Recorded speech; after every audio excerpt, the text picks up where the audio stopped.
Les TV OLED Sony vous font rêver, mais le budget est un peu limite. Alors j'ai peut-être quelque chose pour vous dans la famille LCD du constructeur.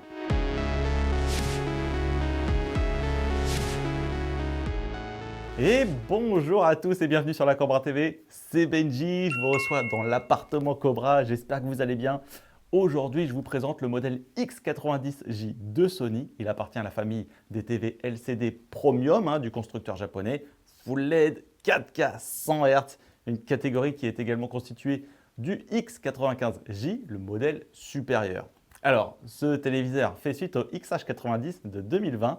Je l'avais justement placé comme le meilleur rapport qualité-prix l'année dernière dans ma vidéo spéciale PlayStation 5. Dans cette vidéo, je vous propose de voir si cette mouture 2021 apporte quelques améliorations.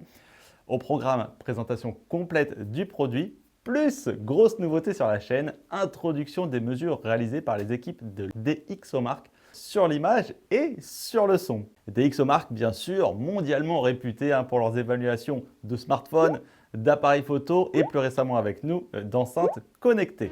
Allez, c'est parti!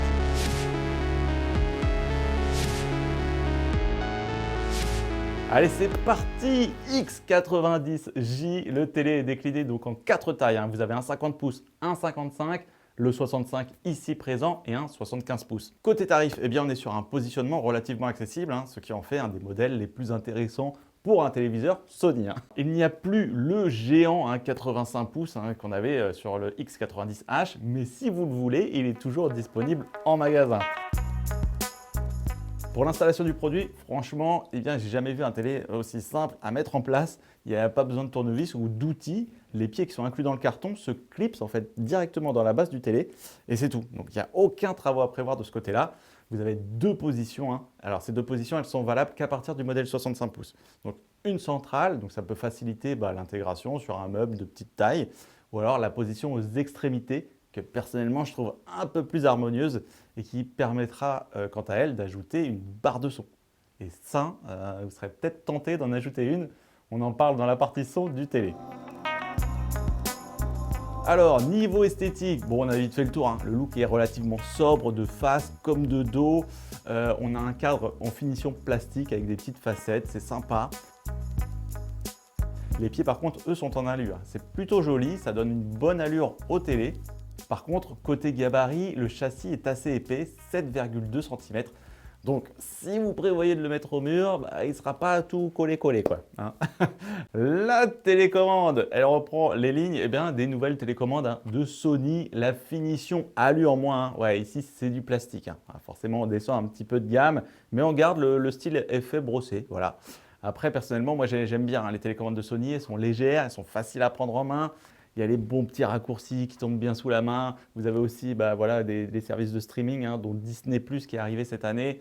Vous pouvez utiliser le micro pour la recherche vocale. Et bien sûr, elle est Bluetooth. Donc vous n'avez pas besoin de viser la télé pour la manipuler. Donc nickel de ce côté-là. Au dos, donc niveau connectique, alors on retrouve 4 ports HDMI, dont 2 2.1, dont 1 eARC. Donc idéal si vous avez une console next-gen et une barre de son. Après, si vous avez deux consoles next-gen, oui, il va falloir jouer un petit peu avec les prises.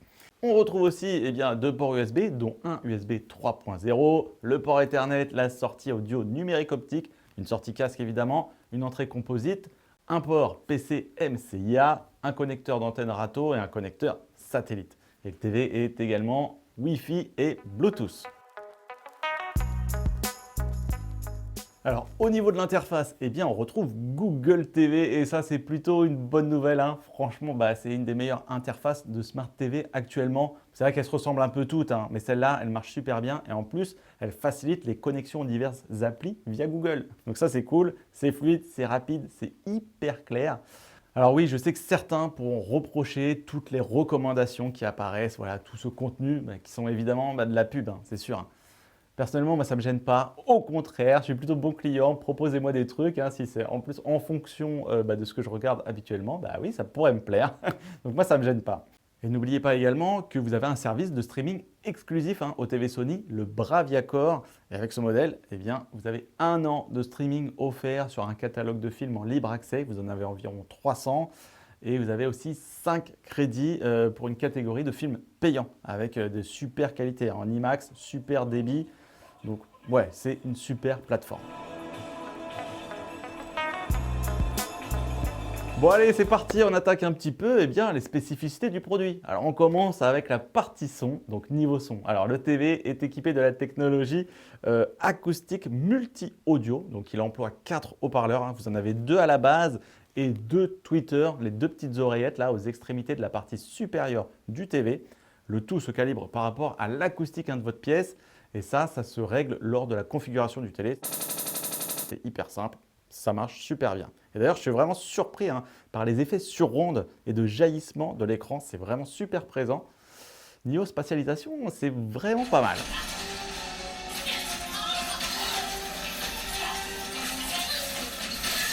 Par contre, niveau équilibrage et qualité son, on va dire qu'on est plutôt quand même moyen.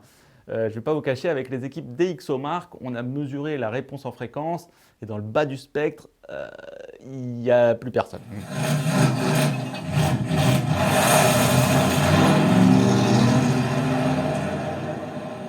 C'est-à-dire bon, que dans les graves, on est plutôt faible, on a un rendu sonore pas top quand on pousse le son, quand ça manque un peu de pêche, quoi.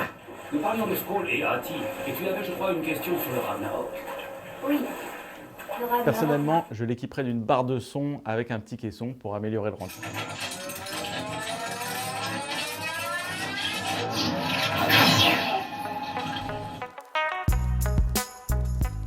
Allez, on attaque maintenant la partie image. Alors chez Sony, leur gamme LCD Premium emploie un rétroéclairage full LED avec une dalle 100 Hz. Donc c'est-à-dire que les LED sont positionnés en fait derrière l'écran sous forme de grille. Et comme sur le modèle de l'année dernière, c'est géré par zone. C'est le local diming.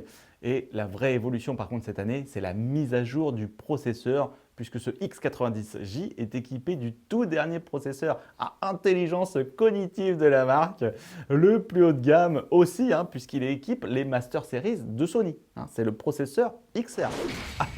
Donc pour le coup, vraiment, Sony a assuré, parce que l'année dernière, il faut savoir que le XH90 avait le processeur X1. Je vous fais la petite histoire, mais alors que le reste de la gamme avait le X1 Ultimate. Donc on se sentait un peu lésé, surtout qu'il était le seul à nous proposer un port HDMI 2.1. Donc voilà, il fallait choisir entre 2.1, processeur vidéo. Bon bah là c'est bien, on n'a pas à choisir, on a tout quoi. Ce processeur est évidemment très important parce que c'est lui qui va assurer au téléviseur une très bonne gestion de l'image, la fluidité, la mise à l'échelle en 4K de tout type de contenu. Et en plus, il a une intelligence basée sur le cerveau humain, le mec, pour vous afficher des rendus super fidèles. Alors justement, donc sur l'upscaling, qui est la mise à l'échelle de tous vos contenus en 4K, ce nouveau modèle fait déjà bien mieux que celui de l'année dernière, avec des contours plus nets, plus précis, un travail de récupération sur les textures plus abouti. D'ailleurs, dans le menu du téléviseur, vous pouvez intervenir manuellement, vous pouvez jouer sur un curseur qui va ajouter plus ou moins de détails. Côté interpolation de mouvement. Alors le TV a fait des merveilles. C'est vrai que le processeur fonctionne super bien. Par contre, c'est un mode que je conseillerais de mettre sur manuel. Attention, parce qu'en mode auto, ça risque de vous fluidifier un peu trop l'image avec un effet type caméscope. Pas super. Au niveau des noirs, on a gagné en contraste et en profondeur par rapport à l'année dernière encore, avec plus de détails dans les ombres notamment. Par contre, on constate toujours du blooming dû à l'utilisation de zones. Vous savez, les zones pour gérer les LED, qui ne sont pas très nombreuses. On en a une trentaine ici. Donc forcément, oui, il y a du blooming. Et en plus, il est un peu renforcé aussi par rapport à l'année dernière, par l'apport aussi du nouveau processeur qui améliore la profondeur des noirs et la luminosité. Ainsi, le gap entre les noirs et les blancs est plus fort et le blooming est automatiquement plus marqué. Donc oui, ce X90J propose donc une luminosité améliorée depuis le XH90. Avec DxOMark, on a calculé 900 nits sur une fenêtre de 10% en mode expert sur un contenu HDR10. Et vraiment c'est bon, on a vraiment gagné sur le rendu HDR depuis le modèle de l'année dernière qui a avoisiné les 650 nits. Voilà, aujourd'hui on a une valeur qui équivaut un petit peu les TV OLED. C'est très bien. Par contre, si on le compare aux modèles LCD de la concurrence, notamment chez Samsung ou TCL, eux poussent le curseur un petit peu plus haut. Donc, on va avoir une luminosité un peu plus basse que la concurrence.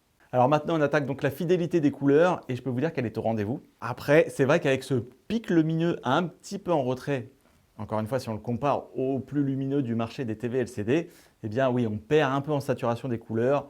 Et voilà, sur les contenus HDR, les couleurs sont un peu moins flashy, les contrastes un peu en retrait, un niveau de noir qui peut manquer de profondeur. Et ça, c'est surtout notable sur des films assez sombres. Par contre, c'est vrai que sur des contenus vifs, des films très colorés, des dessins animés, honnêtement, c'est magnifique.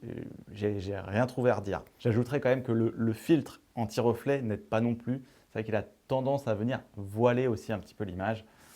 Bon, vous allez me dire que je suis un peu dur, mais c'est vrai que dans cet environnement, là, dans l'appartement Cobra, j'ai aussi testé que des TV super haut de gamme, des OLED, des mini LED. Et je ne vais pas vous cacher qu'on redescend un peu de niveau. Et quelque part, c'est normal aussi. Donc voilà, je pense que si je fais venir comme ça une personne lambda dans l'appart, il y a de fortes chances qu'il trouve ce télé quand même super beau.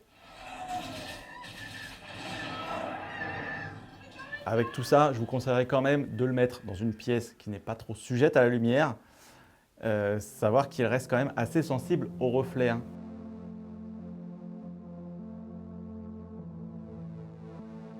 Dans les trucs un peu moins cool aussi. Alors ici, on a une dalle VA. Alors une dalle VA, c'est quoi? C'est une bonne chose, puisque en fait, elle favorise le rapport de contraste au détriment, par contre, des angles de vision.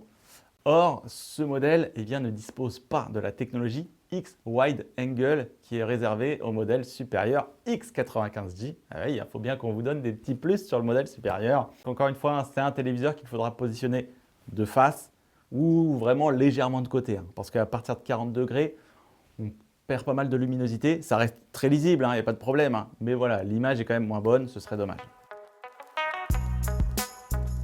Côté usage, on retrouve les modes d'image propres à Sony et c'est en partie pour ça que j'aime les TV Sony parce que voilà, il n'y a pas 100 000 modes, c'est relativement simple. Vous avez donc le mode intense, donc là qui sature au max, que moi je déconseille plutôt, un mode standard, plus on va dire pour la télé.